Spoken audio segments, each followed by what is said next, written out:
Halo semuanya, Assalamualaikum warahmatullahi wabarakatuh. Selamat datang kembali di channel ini. Di video kali ini kita akan membahas tentang salah satu sistem perpipaan yang ada di kapal, yaitu tentang sistem bilga. Secara umum, sistem ini berfungsi untuk keselamatan kapal, khususnya untuk sistem pengurasan atau drainase jika terjadi kebocoran di kapal. Kebocoran di kapal itu terjadi karena beberapa hal, seperti misalnya terjadi grounding atau collision. Grounding adalah ketika kapal kandas, misalnya pada saat kapal menabrak karang sehingga terjadi kebocoran pada plat kapal dan air laut masuk ke dalam kapal. Atau pada saat kapal terjadi collision atau tabrakan antar kapal sehingga menyebabkan robek pada plat kapal, ya, menyebabkan air laut masuk ke dalam kapal, sehingga air laut ini harus segera dibuang keluar kapal agar tidak membanjiri kompartemen di kapal. Kebocoran juga dapat terjadi akibat adanya air laut yang masuk ke dalam kapal melalui hatch cover atau lubang palkah akibat adanya hujan ataupun cuaca buruk. Untuk badan kapal di bawah garis air, kebocoran biasanya terjadi akibat adanya kebocoran pada sambungan las. Ketika sambungan las terjadi kebocoran sehingga air laut masuk ke dalam kapal dan air ini juga harus segera dibuang keluar kapal. Kebocoran juga dapat terjadi akibat adanya kondensasi atau penggembunan pada bagian side shell. Nah, penggembunan ini terjadi akibat adanya perbedaan suhu di dalam kapal dengan suhu lingkungan di luar kapal. Pada kamar mesin, kebocoran itu terjadi akibat adanya kebocoran pada sistem perpipaan. Misalnya sistem pipa bahan bakar yang bocor masuk ke area kamar mesin sehingga air ini atau minyak ini akan ditampung pada sumur bilga yang nantinya akan diproses atau dipisahkan antara air dan minyak pada kamar mesin. Sistem bilga itu terbagi menjadi dua jenis, yaitu clean bilge system dan oily bilge system. Clean bilge system ini biasanya untuk sistem pengurasan pada kompartemen kargo atau di depan kamar mesin. Nah, ketika terjadi kebocoran pada kompartemen kargo ini, air laut dapat dibuang langsung keluar kapal melalui overboard yang dihisap oleh pompa. Clean bilge system ini merupakan bagian dari general service system, di mana kita tahu general service system itu ada tiga sistem, yaitu sistem bilga, sistem balas, dan sistem perfecting. Nah, ketiga sistem ini bisa menggunakan pompa yang sama yang disebut sebagai GS pump atau General Service Pump. Ya, satu pompa bisa digunakan untuk sistem bilga, bisa digunakan juga untuk sistem balas dan sistem firefighting. Nah, untuk penentuan dimensi pipa, untuk clean bilge system ini mengacu pada aturan dari kelas atau class rules. Dan air bilga pada sistem clean bilge system ini dapat dibuang secara langsung keluar kapal tanpa harus diproses lebih lanjut. Berbeda dengan oily bilge system. Oily bilge system, air bilga biasanya bercampur dengan minyak, ya, sehingga harus dipisahkan antara air dan minyak ini dipisahkan pada alat yang bernama OWS atau oily water separator. Nah, sistem yang kedua atau sistem bilga yang kedua adalah oily bilge system. Oily bilge system ini sistem bilga khusus untuk di engine room. Nah, kenapa di engine room? Karena di engine room air bilga adalah air bilga yang bercampur antara air dan minyak, ya. Nah, air bilga ini tidak bisa langsung dibuang keluar kapal, tetapi harus diproses terlebih dahulu, dipisahkan antara air dan minyak, ya, dimana air nantinya akan dibuang keluar kapal, namun harus dilakukan pengecekan oily contentnya dulu, yaitu sebesar 15 ppm.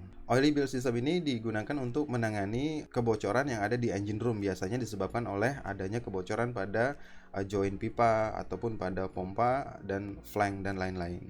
Pada oily bilge system ini harus dilengkapi dengan OWS atau oily water separator sebelum airnya dibuang keluar kapal. Air yang sudah dipisahkan pada OWS ini harus dicek dulu kandungan ppm-nya atau kandungan oil content-nya, yaitu sebesar 15 ppm. Air dengan konten minyak di atas 15 ppm itu tidak bisa langsung dibuang keluar kapal, tapi dikembalikan lagi ke tangki. Nah, tetapi air yang kandungan ppm-nya di bawah 15 ppm itu bisa langsung dibuang keluar kapal.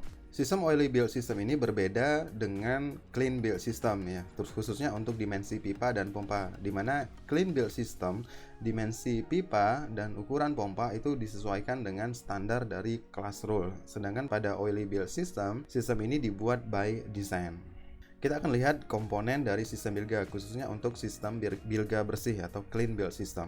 Komponen dari sistem bilga yang pertama adalah suction well atau bilge well, atau kita kenal dengan istilah sumur bilga. Yang kedua adalah pipa utama, kemudian ada pipa cabang atau branch pipe, kemudian ada komponen valve dan fitting, katup dan fitting. Kemudian ada pompa bilga yang biasanya menggunakan jenis centrifugal pump.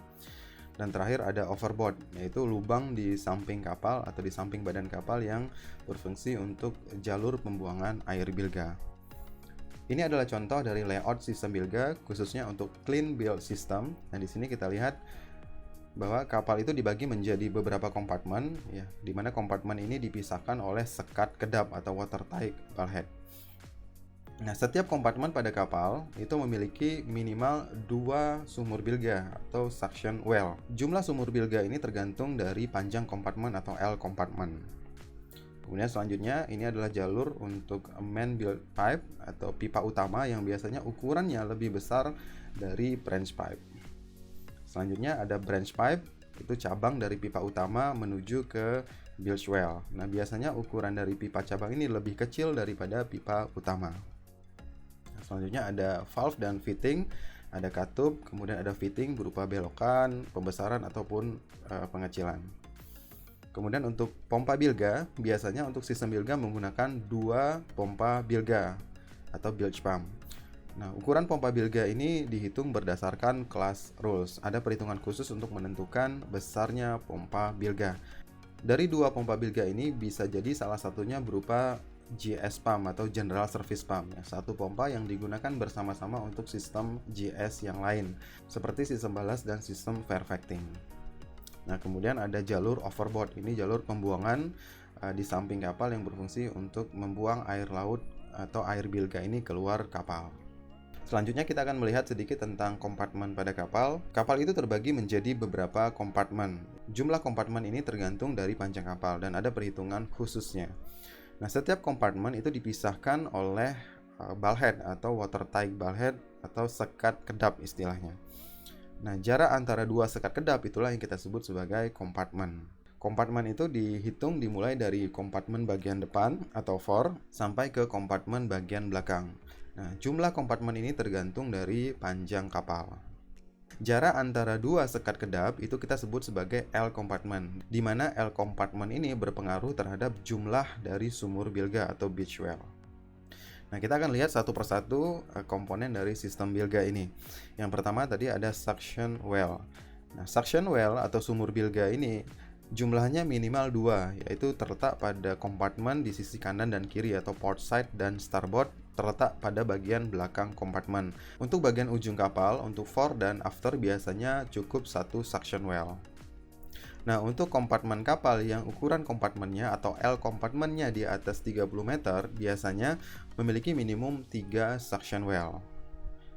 Untuk ukuran suction well-nya sendiri, volumenya biasanya di bawah dari 0,57 meter kubik dengan ketinggiannya adalah setengah dari tinggi double bottom.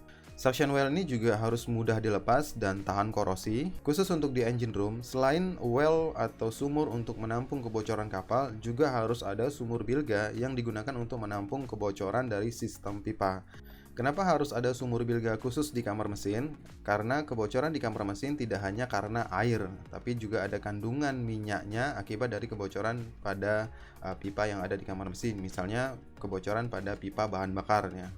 Maka penanganannya itu berbeda dengan clean build system. Khusus untuk di engine room, suction well atau sumur bilga ini harus terhubung secara langsung atau direct suction dengan main build system atau sistem bilga bersih tadi atau clean build system. Nah, bisa menggunakan independent bilge pump atau emergency bilge pump ataupun cooling water pump ya, dengan katup emergency. Nah, selanjutnya kita akan melihat ukuran pipa bilga. Untuk ukuran pipa bilga, khususnya untuk clean build system, ada perhitungan khusus yang menggunakan aturan dari class atau class rules. Untuk ukuran pipa bilga, di sini saya menggunakan aturan dari BKI atau Biro Klasifikasi Indonesia. Untuk perhitungan diameter pipa mengacu pada BKI volume 3, section 11 bagian N.2. Di mana perhitungan untuk main build pipe atau pipa utama dengan branch pipe itu berbeda rumusnya. Untuk main bilge pipe menggunakan rumus DH atau diameternya sama dengan 1,68 kali dengan akar B plus H. B adalah lebar kapal dan H adalah tinggi kapal. Kemudian dikali dengan L ditambah dengan 25 dalam satuan milimeter. Kemudian untuk branch pipe atau branch build pipe dilambangkan dengan DZ. turun dengan rumusnya, yaitu 2,15 dikali dengan akar dari B plus H dikali dengan L kecil plus 25 mm, di mana L ini adalah panjang dari kompartemen kapal. Khusus untuk kapal tanker, diameter pipa utama di dalam kamar mesin untuk kapal tanker dan bulk carrier ataupun oil carrier itu memiliki rumus yang berbeda dengan sebelumnya, di mana DH sama dengan 3 kali dengan akar dari B plus H dikali dengan L1 plus 35 mm. Nah, untuk minimum diameter dari pipa utama dan pipa jabang adalah 50 mm. Sedangkan untuk kapal dengan panjang atau L-nya di bawah 24 meter, nah diameter minimumnya adalah 40 mm. Nah, ini adalah keterangannya, di mana DH itu adalah inside diameter dari pipa utama atau main pipe. Kemudian DZ adalah inside diameter atau diameter dalam dari pipa cabang. L adalah panjang dari kapal atau LPP. B adalah breadth atau lebar kapal. H adalah ketinggian kapal ya. Kemudian L kecil adalah length of the watertight compartment atau kita sebut sebagai L compartment. Sedangkan L1 adalah total space between cover dam of pump room bulkhead and stern tube bulkhead atau kita sebut juga panjang dari kamar mesin. Di mana L1 ini tadi digunakan untuk menghitung diameter pipa utama untuk kapal tanker, bulk carrier ataupun oil carrier.